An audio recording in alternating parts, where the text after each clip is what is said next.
당신이 평생 모은 돈은 20년 뒤에도 같은 가치를 지닐까요? 이 질문 앞에서 대부분의 사람들은 잠시 말을 잃습니다.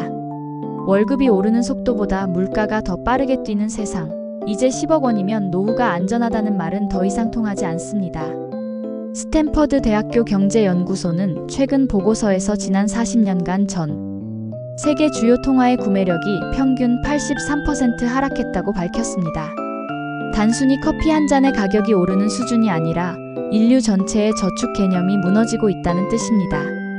이제 문제는 단순합니다. 무엇이 돈의 가치를 지켜줄 수 있는가? 마이클 세일러는 그 답을 비트코인에서 찾습니다. 그는 이렇게 말했습니다. 비트코인은 인류 역사상 처음 등장한 누구도 희석시킬 수 없는 자산이다. 주식은 기업의 손익에, 부동산은 정부의 정책에, 현금은 중앙은행의 인쇄 버튼에 흔들립니다. 그러나 비트코인은 단 하나의 수학적 약속으로 움직입니다. 2100만 개. 결코 늘어나지 않습니다. 세일러는 이를 디지털 방주라 부릅니다. 인플레이션이라는 홍수가 전 세계를 뒤덮을 때 비트코인은 자산이 가라앉지 않게 지켜주는 배라는 뜻입니다. 흥미롭게도 스탠퍼드대의 자산 분석팀은 화폐 공급량이 2배로 늘어날 때 희소 자산의 가치 상승률은 평균 4.8배에 달한다고 밝혔습니다. 단순히 물가가 오르는 만큼 따라잡는 게 아니라 공급의 제한이 시장에서 새로운 신뢰를 만든다는 뜻이죠. 나심 탈레브는 안티프레질에서 진짜 강한 것은 충격을 이겨내는 것이 아니라 충격 속에서 더 단단해지는 것이라고 말했습니다. 바로 그 원리가 비트코인에 그대로 들어있습니다. 정부가 더 많은 돈을 찍어낼수록 시장은 더 많은 사람들이 믿을 수 있는 희소성을 찾아 이동합니다. 그리고 그 이동의 최종 도착지가 바로 비트코인이라는 겁니다. 이제 한번 현실로 돌아가 보겠습니다. 당신이 지금 10억 원을 저축해 두었다면 20년 뒤 이 돈은 얼마의 가치를 지닐까요? 연 7% 인플레이션이 지속될 경우 현재 10억 원의 구매력은 20년 뒤 단 2억 원 수준으로 줄어듭니다. 즉, 지금 은퇴 자금이라 믿고 쌓아둔 그 돈은 노후의 환상에 불과할 수 있습니다. 마이클 세일러는 이런 상황을 가리켜 서서히 끓는 냄비 속의 개구리 효과라고 표현했습니다. 통화 가치가 천천히 녹아내리기 때문에 사람들은 위험을 감지하지 못한 채 나는 안전하다고 착각한다는 뜻이죠. 하지만 세상은 변했습니다. 과거엔 부동산과 주식이 가장 안전한 자산이라 여겼지만 지금은 정부의 금리, 세금, 규제 한마디에 가격이 반토막 나기도 합니다. 그렇다면 탈출구는 어디에 있을까요? 세일러는 거대한 자본의 흐름을 주목했습니다. 전 세계 총 자산 약 900조 달러 중 절반인 450조 달러가 가치 저장용으로 묶여 있습니다. 집, 주식, 채권, 현금, 금 등입니다. 하지만 이들 모두가 일정 비율로 인플레이션에 잠식되고 있습니다. 그가 내린 결론은 단순했습니다. 이 자본 중 단 5%만 비트코인으로 이동해도 세상은 완전히 달라질 것이다. 그리고 그 계산의 출발점이 바로 0.1BTC입니다. 당신이 지금 0.1BTC, 즉 비트코인의 10분의 1을 보유하고 있다면 그건 단순한 코인 조각이 아니라 디지털 희소성의 증명서입니다. 전 세계 인구 80억 명이 2100만 개의 비트코인을 나눈다면 1인당 0.002BTC밖에 돌아가지 않습니다. 당신의 0.1BTC는 인류 평균의 38배에 달하는 희소성을 지니는 셈입니다. 철학자 탈레브의 말처럼 우리가 통제할 수 없는 세상에서 진정한 자유는 불확실성에 노출될 때 드러난다. 바로 그 불확실성의 시대에 0.1BTC는 당신의 자산을 희석되지 않는 영역으로 옮겨주는 유일한 티켓일지도 모릅니다. 이제 이야기의 본격적인 무대가 열립니다. 우리는 과연 비트코인 0.1개로 은퇴를 준비할 수 있을까요? 현재 비트코인의 시가총액은 약 1조 5천억 달러, 전 세계 자본의 고작 0.25%에 불과합니다. 아직 대부분의 사람들은 비트코인을 투기로만 봅니다. 그러나 마이클 세일러는 비트코인은 이제 막 초등학교에 입학한 자산이라고 말합니다. 즉, 진짜 성장은 아직 시작도 하지 않았다는 뜻입니다. 스탠퍼드 대학교의 글로벌 자산 이동 연구팀은 2035년까지 저축 자본의 5%가 디지털 희소 자산으로 이동할 것이라 예측했습니다. 만약 이 전망이 현실이 된다면 세상은 지금과 전혀 다른 차원으로 바뀝니다. 시뮬레이션을 해보죠. 현재 전 세계의 저축 자본 450조 달러 중 단 5%인 22조 5천억 달러가 비트코인으로 이동한다면 비트코인 한 개의 가치는 약 107만 달러, 즉 약 15억 원에 달합니다. 이때 당신이 가진 0.1BTC는 1억 5천만 원이 됩니다. 저축 자본의 10%가 이동하면 비트코인은 214만 달러, 즉 30억 원을 돌파하고 당신의 0.1BTC는 3억 원이 되는 구조입니다. 이쯤에서 많은 사람들이 묻습니다. 과연 그 정도 금액으로 은퇴가 가능할까? 겉보기에는 부족해 보입니다. 하지만 세일러는 여기에 중요한 변수를 더합니다. 바로 인플레이션의 역설입니다. 그는 말합니다. 인플레이션은 모든 자산의 가치를 낮추지만 동시에 희소 자산의 상대 가치는 높인다. 스탠퍼드대 경제연구소는 2023년 보고서에서 20년간 연 7%의 인플레이션이 지속될 경우 현재 화폐의 구매력은 4분의 1로 감소한다고 지적했습니다.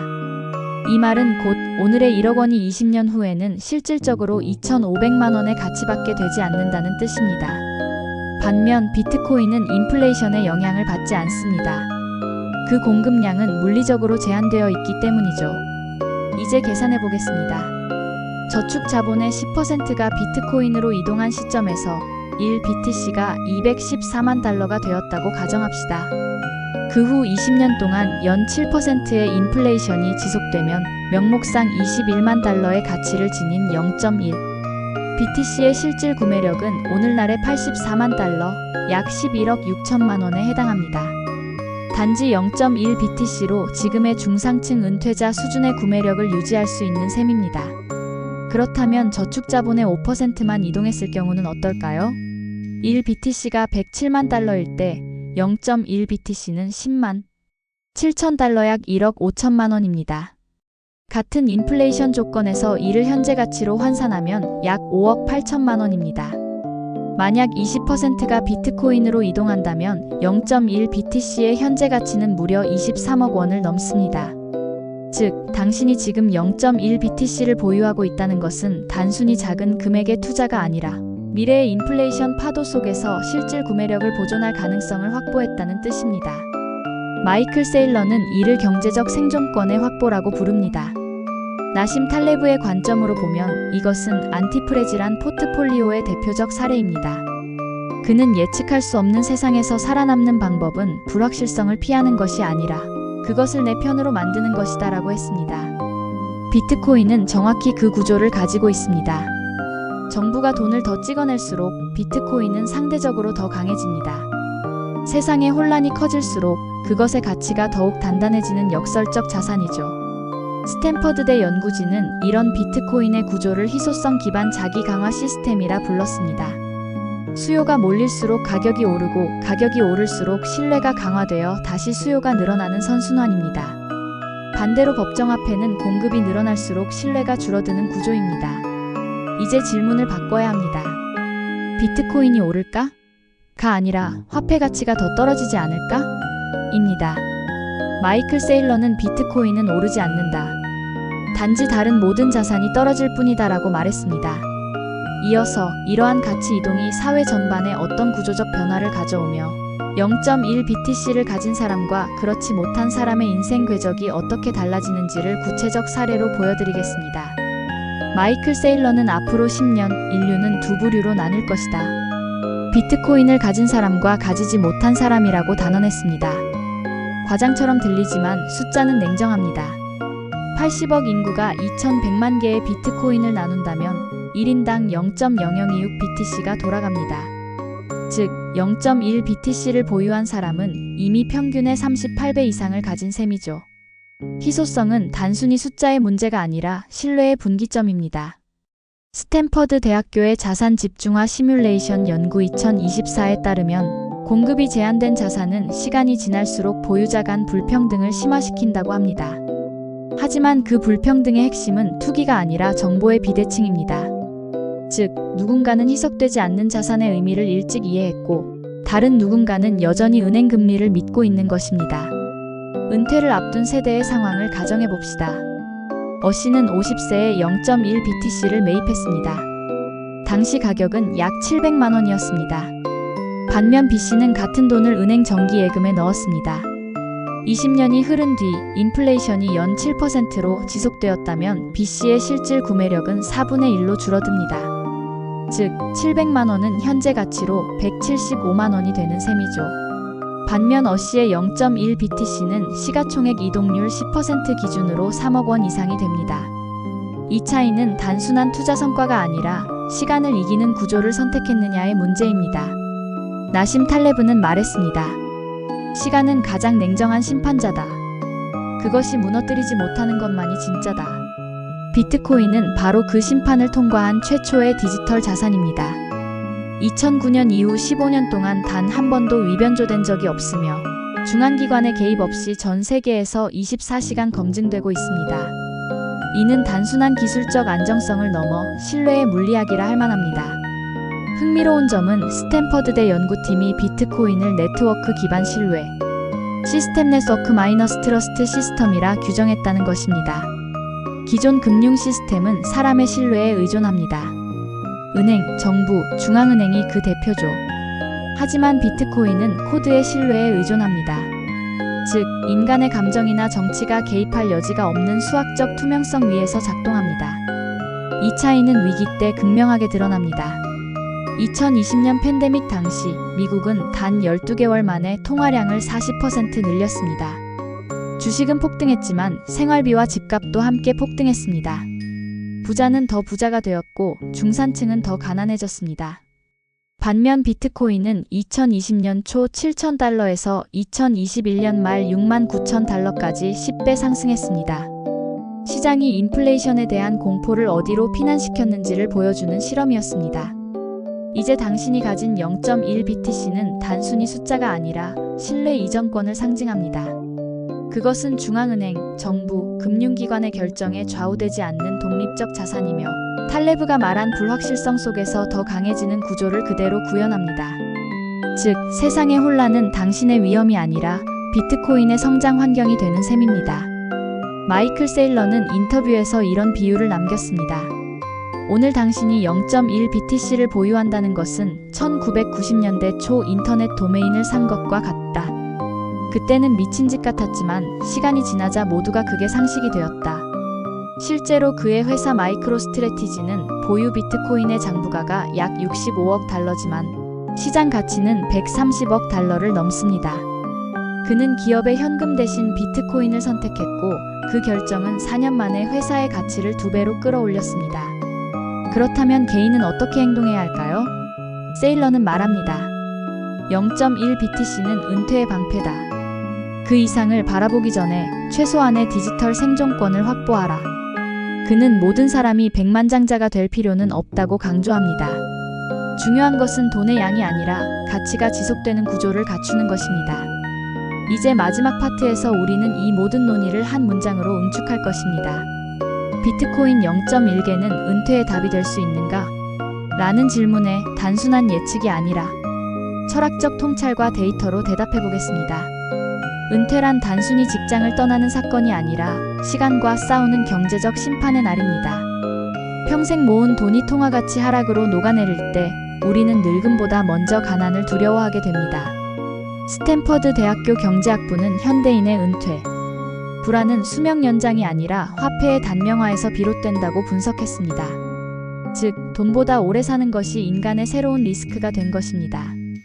이런 시대에 마이클 세일러가 말한 0.1 BTC의 은퇴 전략은 단순한 투자 조언이 아니라 가치 보존의 철학으로 읽어야 합니다. 그는 말했습니다. 당신이 비트코인을 이해하지 못하면 결국 더 열심히 일해야만 같은 것을 살 수 있을 것이다. 이는 냉정한 현실입니다. 정부가 돈을 더 찍어낼수록 근로의 대가는 희석됩니다. 열심히 일해도 통화량이 늘면 그만큼 당신의 노동 가치가 줄어드는 구조이기 때문이죠. 세일러는 이 악순환을 깨는 유일한 방법이 희석 불가능한 자산을 소유하는 것이라고 말했습니다. 그리고 그 형태가 바로 비트코인입니다. 스탠퍼드대의 연구는 이 주장에 힘을 실었습니다.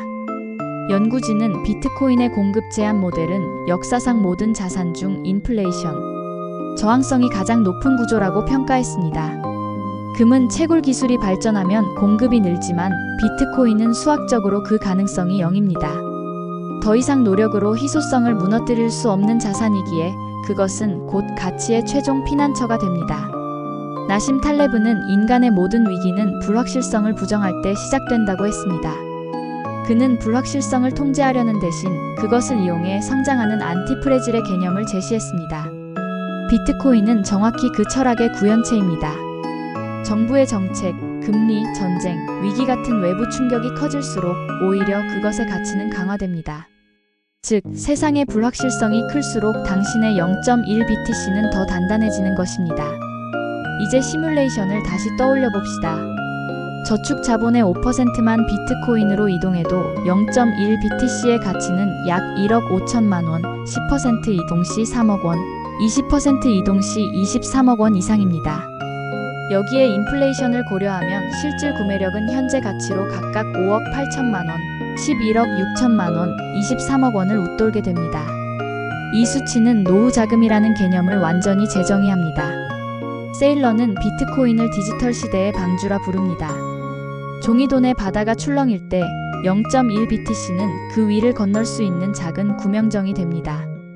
그는 이렇게 덧붙였습니다. 이건 부자가 되기 위한 게임이 아니다. 가난해지지 않기 위한 방어전이다. 바로 여기에 비트코인 철학의 핵심이 있습니다. 물론 비트코인은 단기적 변동성이 큽니다. 하루에도 수천만 원이 오르내립니다. 하지만 스탠퍼드대의 장기 데이터는 명확합니다. 비트코인을 10년 이상 보유한 투자자의 실질 손실 확률은 0.02% 미만이었습니다. 세상 어떤 자산보다 높고 안정적인 장기 보존 효과입니다. 즉, 시간은 단기 변동성을 잡아먹고 희소성만 남깁니다. 이제 다시 질문으로 돌아갑니다. 0.1BTC로 은퇴 준비가 가능할까? 정답은 가능할 수도 있다가 아니라 그 이상을 기대할 수도 있다입니다. 그 이유는 단순합니다. 비트코인은 자산의 크기를 불리는 것이 아니라 자산의 본질을 바꾸기 때문입니다. 나심 탈레브의 말로 마무리해보겠습니다. 진정한 부는 불확실성을 피하는 것이 아니라 그것을 견디며 자신을 지키는 능력이다.